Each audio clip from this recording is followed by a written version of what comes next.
بسم اللہ الرحمن الرحیم۔ السلام علیکم ناظرین، میں ہوں جی ایم جمالی اور آپ دیکھ رہے ہیں ڈیجیٹل کے سب سے بڑے چینل نیوز پاکستان کا پروگرام اے ٹو زی۔ ناظرین، آج ہم اپنے پروگرام میں خلیجی ریاست قطر کی عالمی معیشت اور سیاست میں اہمیت اور قطر کی تاریخ کے حوالے سے بات کریں گے اور یہ بھی جاننے کی کوشش کریں گے کہ ماہی گیروں کی ایک چھوٹی سی بستی جسے دنیا اب قطر کے نام سے جانتی ہے کیسے انتہائی مختصر عرصے میں دنیا کی امیر ترین ریاست بن گئی۔ آج قطر کا شمار دنیا کی امیر ترین ریاستوں میں ہوتا ہے۔ اہم بات یہ ہے کہ اب قطر عالمی سیاست کا بھی اہم پلیئر بن چکا ہے اور پاکستان سمیت دنیا کے متعدد ملکوں میں اہم سیاسی کردار بھی ادا کر رہا ہے۔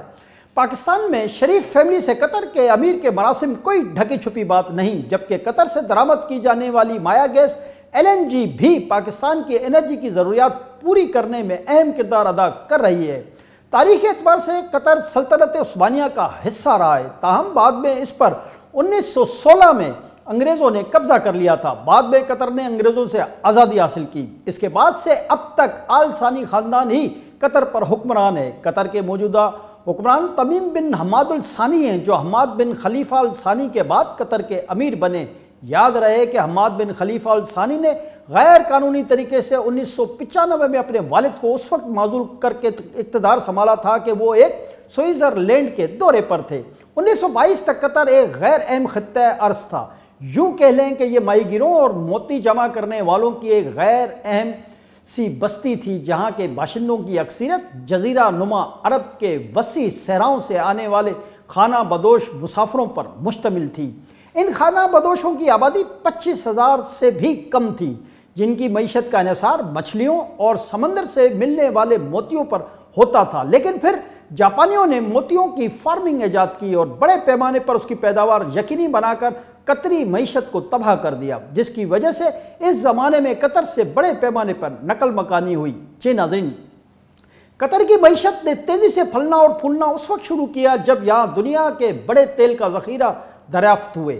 سن 1950 کے بعد سے دراصل قطری خزانہ تیزی سے مالا مال ہونا شروع ہوا اور یہ اس کے باشندوں کے لیے دنیا کے چند امیر ترین شہریوں میں شامل ہونے کا نقطہ آغاز بھی ثابت ہوا۔ 1939 میں قطر کے دارالحکومت دوحہ سے 80 کلومیٹر دور دخان کے مقام پر تیل دریافت ہوا۔ اس وقت قطر پر انگریزوں کی حکومت تھی۔ اس کے بعد قطر کے دیگر علاقوں میں بھی تیل کی دریافت کا سلسلہ جاری رہا، تاہم 1939 ہی میں دوسری جنگ عظیم شروع ہونے کی وجہ سے قطر اپنا تیل برآمد نہیں کر سکا۔ لیکن دوسری جنگ عظیم ختم ہونے کے بعد 1949 میں قطر نے تیل کی برآمدات شروع کی۔ جاپان سمیت دیگر مغربی ممالک قطر کے تیل کی خریدار بنے اور یوں قطر کی معیشت بہت تیزی سے مضبوط ہونا شروع ہو گئی۔ 1971 میں قطر نے برطانوی راج سے آزادی حاصل کی۔ برطانوی راج سے آزادی حاصل کرنے کے ایک سال بعد قطر کو ایک آزاد ریاست کے طور پر تسلیم کر لیا گیا۔ قطر کی تیزی سے مضبوط ہونے والی معیشت کی وجہ سے دنیا بھر سے، خاص طور پر پاکستان، بھارت، نیپال، سری لنکا، بنگلہ دیش سمیت دیگر ترقی پذیر ممالک کے شہریوں کی ایک بہت بڑی تعداد نے روزگار کی تلاش میں قطر کا رخ کرنا شروع کیا، جس کی وجہ سے آج قطر کی آبادی 31 لاکھ سے بھی زیادہ ہے، تاہم قطری شہریوں کی اپنی آبادی 3.5 لاکھ کے لگ بھگ بتائی جاتی ہے۔ جی ناظرین، قطر میں تیل کی دریافت کے بعد قدرت نے قطر کو ترقی کے ایک نئے رخ پر آگے بڑھنے کا ایک اور موقع فراہم کیا اور یہاں مائع گیس یا LNG بھی دریافت ہو گئی۔ اسے نارتھ گیس فیلڈ کا نام دیا گیا۔ اب اہم بات یہ ہے کہ مائع گیس کے ذخائر قطر کے لگ بھگ آدھے رقبے پر موجود ہیں۔ کہا جاتا ہے کہ قطر کے پاس روس اور ایران کے بعد مائع گیس کے سب سے بڑے ذخائر ہیں اور ایران اور روس سے مغربی ممالک کی مخاصمت اور دشمنیوں کی وجہ سے مائع گیس کی برآمد کے حوالے سے قطر دنیا کا سب سے بڑا پلیئر ہے اور اس شعبے میں قطر نے اپنی اجارہ داری قائم کر لی ہے۔ اس میں کوئی شک نہیں کہ قطر نے اپنی معیشت کی ترقی کے ساتھ ساتھ دنیا کے سامنے اپنی سیاسی حیثیت کو بھی منوایا ہے۔ خلیج ممالک کی گزشتہ 60 سالہ تاریخ میں سیاست میں سعودی عرب نے خطے میں اہم ترین بلکہ قائدانہ کردار ادا کیا ہے۔ اسی وجہ سے خطے کے دیگر ممالک اس کو فالوور سمجھے جاتے ہیں، لیکن قطر نے اس روایت کے برعکس بہت سے انٹرنیشنل امور میں سعودی عرب سے شدید اختلاف کیا، جس کی وجہ سے 2017 سے 2021 تک سعودی عرب، متحدہ عرب امارات، بحرین، مصر سمیت دیگر خلیجی ممالک سے قطر کے تعلقات کشیدہ رہے۔ यहाँ तक कि मज़कूरा ममालिक ने कतरी प्रोडक्ट समेत कतरी एयरलाइन का बाइकआउट भी किया और कतर पर पाबंदियां भी लगाई गईं, लेकिन कतर अपने सियासी मौक़िफ़ पर कायम रहा। लेकिन अब ये ताल्लुकात मामूल पर आ चुके हैं। यूँ लगता है कि जैसे सऊदी अरब ने कतर की सियासी हैसियत और ताकत को तस्लीम कर लिया है, जिसकी वजह से खित्ते के दीगर ममालिक भी कतर से ताल्लुकात बहाल करने पर मजबूर हो गए हैं। इसके अलावा माजी में कतर में तालिबान का दफ्तर खोला जाना और अमेरिका और तालिबान के दरमियान मज़ाकरात के लिए कतर की सरजमीन का इस्तेमाल होना भी आलमी सियासत में कतर की अहमियत की तरफ इशारा करता है। जी नाज़रीन, 2022 में कतर में फुटबॉल वर्ल्ड कप का इनेकाद हुआ। इस फुटबॉल वर्ल्ड कप के लिए कतरी हुकूमत की तरफ से की गई तैयारियों ने दुनिया को हैरान कर दिया। इस वर्ल्ड कप की तैयारियों के लिए कतर ने अरबों डॉलर्स खर्च किए। इस वर्ल्ड कप के लिए कतर में 8 स्टेडियम तैयार किए गए, जिनमें हज़ारों तमाशाइयों के बैठने की गुंजाइश थी। इसी फुटबॉल वर्ल्ड कप के लिए खुसूसी एयरपोर्ट समेत दर्जनों होटल और तफरीह गाहें भी तैयार की गईं और हुकूमत की तरफ से मैच देखने के लिए आने वालों के लिए हर किस्म की आसाइश का एहतमाम भी किया गया, जिसका आलमी सतह पर एतराफ़ भी हुआ। मुबस्सिरीन ने कतर में होने वाले फुटबॉल वर्ल्ड कप को तारीखी वर्ल्ड कप करार दिया, जिसकी वजह से कतर की आलमी हैसियत में मज़ीद इजाफा हुआ। अगरचे कतर दुनिया में कदामत परस्त मुल्क के तौर पर जाना जाता है, ताहम वर्ल्ड कप के इनेकाद के बाद इस इमेज में भी बेहतरी आई है और अब कतरी हुकूमत इस इमेज को मज़ीद बेहतर करने की कोशिश कर रही है।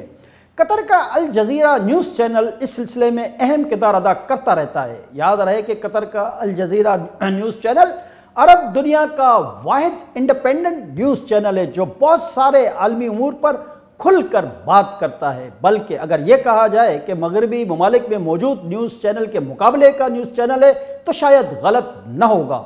इस चैनल की नशरियात अरबी और इंग्लिश में की जाती हैं। अरब न्यूज़ चैनल के बरखिलाफ अल जज़ीरा न्यूज़ चैनल को आलमी सतह पर एक आज़ाद न्यूज़ चैनल समझा जाता है। यहाँ ये बात भी अहम है कि इसी न्यूज़ चैनल की बाज़ खबरों पर सऊदी अरब ने शदीद एतराज़ किया था, लेकिन कतर की हुकूमत ने सऊदी अरब की एक न सुनी और चैनल ने उसी तरह अपनी नशरियात जारी रखी। ताहम सऊदी अरब समेत दीगर ममालिक में चैनल की नशरियात रोक दी गई थी।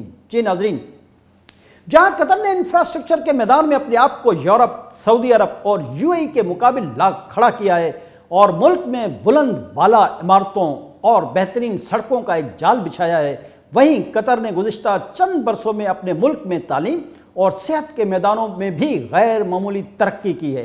अपने आवाम को तालीम की बेहतरीन सहूलतों के साथ साथ सेहत की भी बेहतरीन सहूलतें फराहम की जा रही हैं, जिसकी वजह से कतरी आवाम को मयार ज़िंदगी बहुत बुलंद होता नज़र आया है। आज की सूरत हाल यह है कि कतर अपने मुल्क की मईशत के लिए मुस्तकबिल की तैयारियां कर रहा है। कतर इस वक्त दुनिया में अरबों डॉलर की बड़ी बड़ी सरमायाकारी भी कर रहा है, जिसमें रियल एस्टेट सेक्टर में सरमायाकारी भी शामिल है। जबकि पाकिस्तान में भी कतर के 1 दर्जन से ज़ायद इन्वेस्टमेंट प्रोजेक्ट्स हैं, जिनकी तादाद में मुसलसल इजाफा हो रहा है। पाकिस्तान से कतर के करीबी मरासिम में ताहम इमरान खान की हुकूमत के दौरान इन ताल्लुकात पर भी मनफी असर पड़ा था और कतर ने पाकिस्तान में इन्वेस्टमेंट के बहुत से मजवज़ा मनसूबों से अपने आप को दूर कर लिया था, क्योंकि इमरान खान की हुकूमत के दौरान और हुकूमत कायम होने से कबल नवाज शरीफ के हक़ में कतरी शहजादे के ख़त की वजह से कतरी हुकूमत पर गैर मामूली दबाव रहा और दुनिया भर में उनकी नेक नामी मुतासिर हुई। कतरी हुक्मरान अब भी इस सारी खराबी का ज़िम्मेदार इमरान खान को ही समझते हैं। जी नाज़रीन, आखिर में एक अहम तरीन बात यह है कि कतर दुनिया के उन चंद ममालिक में शामिल है कि जहाँ पाकिस्तानियों के लिए वीज़ा ऑन अराइवल है। माजी में इस फहरिस्त में बहुत सारे ममालिक थे, लेकिन उन्होंने पाकिस्तान के हालात के पेश नज़र रफ्ता रफ्ता पाकिस्तानियों के लिए ये सहूलत ख़त्म कर दी थी। लेकिन कतर में पाकिस्तानियों के लिए अब भी ये सहूलत मौजूद है, जिसका कोई भी पाकिस्तानी फ़ायदा उठा सकता है और वहाँ जाकर रोज़गार तलाश करने की कोशिश भी कर सकता है। आज के लिए इतना ही। अगले प्रोग्राम तक के लिए अपने मेज़बान जेएम जमाली को इजाज़त दीजिए। अल्लाह हाफ़िज़।